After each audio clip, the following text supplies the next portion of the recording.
दिया जाता है, ये हमसे पीछा छुड़ाते हैं, तो ये जाए बीजेपी को, बीजेपी के वोट से हराए, हमारे पीछे न पड़े।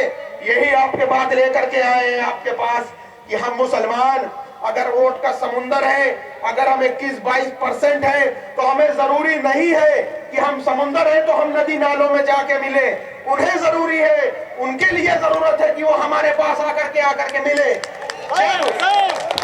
जब 150, 150, 200 सीट मुसलमानों की होगी, जब ओवैसी साहब की क़यादत में मुसलमानों की हिस्सेदारी होगी, जब मुसलमान सरकारें बनाने बिगाड़ने में दखल देगा, तो सरकार की कंडीशन होगी, हमारे नौजवानों की, हमारे नस्लों की नौकरियों की कंडीशन होगी, हम नौजवानों को IAS, IPS, डॉक्टर, इंजीनियर बनाने की कंडीशन होगी। ये बीजेपी को हराने जिताने की बात नहीं है, ये मुसलमानों, हम लोगों के मसाइल को और आने वाली नस्लों को उनका हक हिस्सा दिलाने की बात है। तो आपसे गुजारिश करना है कि आप अपना अमीर चुनिए। और सबसे जरूरी बात, ये जो हमारे ऊपर जो आज ये हमारे ऊपर जो खतरा है, ये खतरा न बीजेपी के वजह से है, न किसी और के वजह से है, ये खतरा हमारे अपने आप के खुद के वजह से है। जब कुरान के फरमान से जब हम हटते हैं, तो मुसलमानों को ये सामना करना पड़ता है। अल्लाह ताला ने कुरान में फरमाया है कि अगर सफर में निकले हो तो अपना एक अमीर चुन लो, अगर सफर में निकले हो तो अपना एक अमीर चुन लो। और आज जो इतना लंबा सफर हम करके आए हैं बिना अमीर के, हमने अपना सियासी अमीर कभी नहीं चुना। हमको आपको अपना एक सियासी अमीर चुनना पड़ेगा। इसी की कीमत आज मुसलमान चुका रहा है, बंटवारे की कीमत मुसलमान चुका रहा है। जो यहाँ दंगे हुए थे, गदर हुई थी, उसकी कीमत चुका रहा है मुसलमान। और कीमत चुकाते चुकाते कहां चले आए, आज हम कहां चले आए। पहले तो कांग्रेस ने कीमत वसूल किया, और अब ये धर्मनिरपेक्षता का लिबादा और जो पार्टियां आई हैं, याद रखना मेरे भाइयों, ये धर्मनिरपेक्षता का लिबादा ओढ़े हुए हैं। जिस दिन इनको ये एहसास हो जाएगा कि मुसलमानों का वोट हमें नहीं मिलने वाला, तो ये बीजेपी और RSS से खतरनाक हो जाएंगे। इस बात को याद रखिए, ये सिर्फ सेक्युलरिज्म का पर्दा ओढ़े हुए पार्टियां हैं, ये बीजेपी से खतरनाक है। बीजेपी से तो हमें कोई शिकायत नहीं है, जिनसे कोई उम्मीद नहीं होती उनसे कोई शिकायत नहीं होती। अगर हमें शिकायत है तो इन पार्टियों से है, अगर हमें शिकायत है तो इन पार्टियों से है जिन्होंने हमारा वोट लिया, हमारा इस्तेमाल किया, अपनी सरकारें बनाई। 7%, 8% वालों ने अपनी सरकारें बनाई, बेशर्त हम वोट देते चले गए, और इन्होंने हमारे मसाइल न देखे, न बोले, न हमारे लिए कोई काम किया। बीजेपी तो हमारी खुली दुश्मन है, बीजेपी तो हमारी नफरत में, हमारी मुखालिफत में अपनी सरकार चलाती है, अपनी पार्टी चलाती है। लेकिन आज मुसलमानों, हमें अपना अमीर चुनना होगा। हम मुसलमान कभी समीकरण नहीं देखते थे, मुसलमान टॉलरेंट नहीं था, कभी मुसलमान नजरअंदाज नहीं करता था। आज जो एजेंसियां हम लोगों के बीच मुनाफिकीन को भेज रही है, वो मुनाफिक हम लोगों के अंदर नजरअंदाज करने की आदत डाल रहे हैं। हम मुसलमानों के अंदर नजरअंदाज करने की आदत नहीं थी, जहां गलत हो रहा होता था वहां बोल पड़ते थे, नजरअंदाज नहीं करते थे। आज मुसलमान इनटॉलरेंट होता जा रहा है। आप बुजुर्गों से और अपने नौजवान साथियों से ये गुजारिश है कि अपना अमीर चुनिए। आप बताइए कि आजादी के बाद से आज तक हमारा कोई अमीर नहीं था। क्या विश्वनाथ प्रताप सिंह हमारे अमीर थे? कि राजीव गांधी हमारे अमीर थे? कि इंदिरा गांधी हमारे अमीर थी? कि मायावती है? कि मुलायम सिंह थे? कि अखिलेश है? कौन है हमारा अमीर? आप मुसलमान बताइए। आपका कोई अमीर नहीं है, हर किसी के अपने अमीर हैं।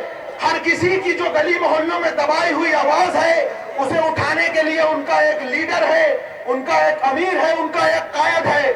हम मुसलमानों के पास हमारा अमीर नहीं है, हर किसी के कारवां के रहबर है, हमारे कारवां का रहबर कोई नहीं है।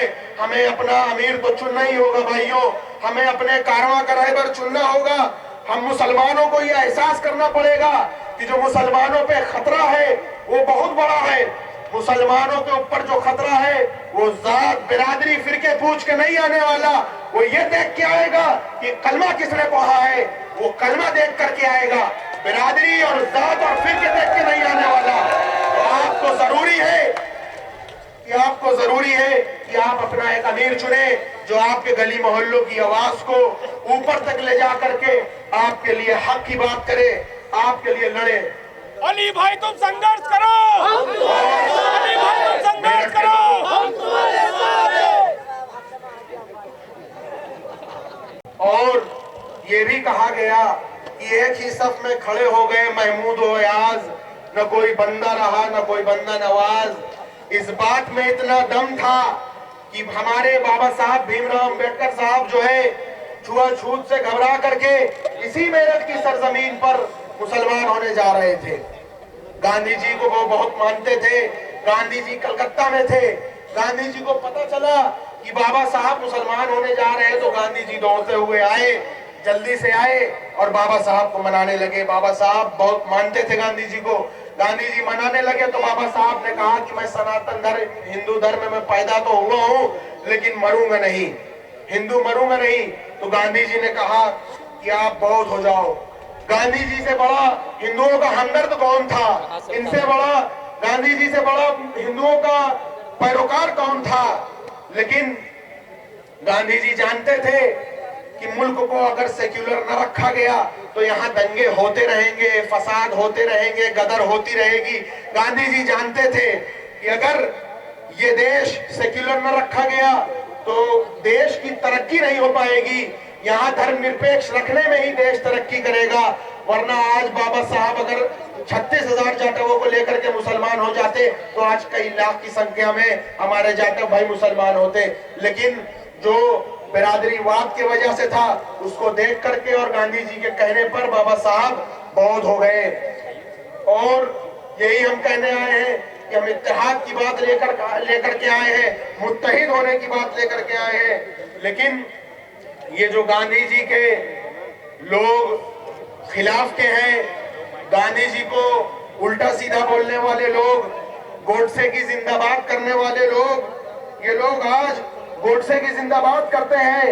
ऐसे वैसे लोग आने वाले वक्त में ताज्जुब नहीं है कि गोडसे की जिंदाबाद करते करते गोडसे की फोटो को लगाएंगे और ऐसे वैसे लोगों से हम ये कहेंगे कि आप हमसे वफादारी का सबूत मांगते हैं, वफादारी का आप हमसे सबूत मांगते हैं। ऐसे वैसे लोगों को मैं कहूंगा कि आपने पूरे हिंदुस्तान में हिंदुओं भाइयों में और मुसलमानों में बंटवारा ला दिया। पूरे हिंदुस्तान में आपने बाबर बाबर, औरंगजेब औरंगजेब का नाम ले लेकर हिंदुओं और मुसलमानों में बंटवारा किया। हिंदुस्तान का जो सामाजिक ताना बाना था उसे आपने बर्बाद किया, उसको आपने सड़क पे लाकर बिगाड़ दिया। दीवारों पे नारा लिख दिया, दीवारों पे नारा लिख दिया कि मुसलमानों तुम्हारा स्थान पाकिस्तान या कब्रिस्तान। कहते हैं कि तुम्हारा स्थान पाकिस्तान कब्रिस्तान। हमारे पास चॉइस थी, हम चाहते तो पाकिस्तान चले जाते, लेकिन इनके पास चॉइस नहीं थी। हमने ये चुना है और हम इस मुल्क के वफादार रहे हैं और रहेंगे। हमारे पास चॉइस थी लेकिन हम यहीं पर रहे और हम मर के भी यहीं की मट्टी में दफन होंगे। और ये लिखते हैं कि तेल लगाओ डाबर का, नाम मिटा दो बाबर का। बाबर तो एक राजा था, बाबर ने जो किया वो इस मुल्क की तरक्की के लिए और यहाँ की जो उसकी पॉलिसी थी उसके लिए किया, मुल्क को चलाने के लिए किया। और अगर कोई मुसलमान शराबी है, या मैं कहूं अगर मैं खुद शराबी हूं या कोई मुसलमान शराबी है, तो सामने वाला देख करके पूरे मुसलमान की कौम को ये नहीं उंगली उठा सकता कि सारे मुसलमान शराबी हैं। ऐसा नहीं होता है, ये इनको समझना होगा।